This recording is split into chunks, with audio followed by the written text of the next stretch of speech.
మోసం అది కదా. నేను అప్పటి నుంచి చెప్తున్నది అదే కదా. వాడు ప్రజల్ని, మనం ఎందుకు ఇక్కడ ప్రజల్ని మోసం చేయాలి? సింగపూర్ వచ్చి కడతాడని.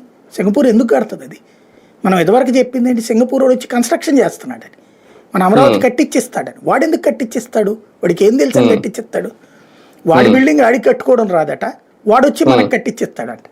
అంటే ఏంటి? మన తాపీ మేస్త్రి నచ్చక పక్క రాష్ట్రం తాపీ మేస్త్రిని తెచ్చుకున్నట్టు ఉంటుంది. ఆ తాపీ మేస్త్రికి కూడా పని రాక ఆయన ఏదో దేశంలో ఉన్న తాపీ మేస్త్రిని పట్టుకొచ్చి మన దేశంలో పని చేస్తాడు. అంటే కాంట్రాక్ట్ పని చేస్తాడు అనమాట. సింగపూర్ వాడికి కాంట్రాక్ట్ అప్పచెప్పడం. దానివల్ల ఏమొరుగుతుంది మనకు ఆంధ్ర ప్రజలకి?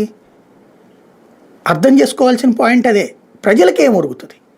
సింగపూర్లో ఒక బ్రోకర్గా ఉండి, లేకపోతే సింగపూర్లో ఒక మేస్త్రిలాగా వ్యవహరించి ఆంధ్రాలో ఏ దేశం నుంచినో ఎవరినో కన్స్ట్రక్షన్ ఉండి తీసుకొచ్చి కట్టించాడు అనుకుందాం. దానివల్ల ఒకటయ్యే ఖర్చు మూడవుతుంది తప్పించి మనకేంటి ఉపయోగం? ఇప్పుడు ఢిల్లీలో కడుతున్నారండి కర్తవ్య పద్ధతి, వచ్చే ఏడాది పూర్తవుతుంది. మన పార్లమెంటు భవనం అన్ని లక్షల చదరపడుగులు, ఎంత అద్భుతంగా ఉంది. ఇప్పుడు లైవ్లో చూస్తున్నాం కదా. ఎంత అయిందండి అది? 900 కోట్లు. కేవలం 900 కోట్లు. లోక్సభ రాజ్యసభ ఇద్దరికి కలిపి ఉండేటటువంటి హాలు ఆ మొత్తం కలిపి 900 కోట్లు. మనకిక్కడ ఒక్క సెక్రటరీ, ఒక అసెంబ్లీ భవనం 1100 కోట్ల.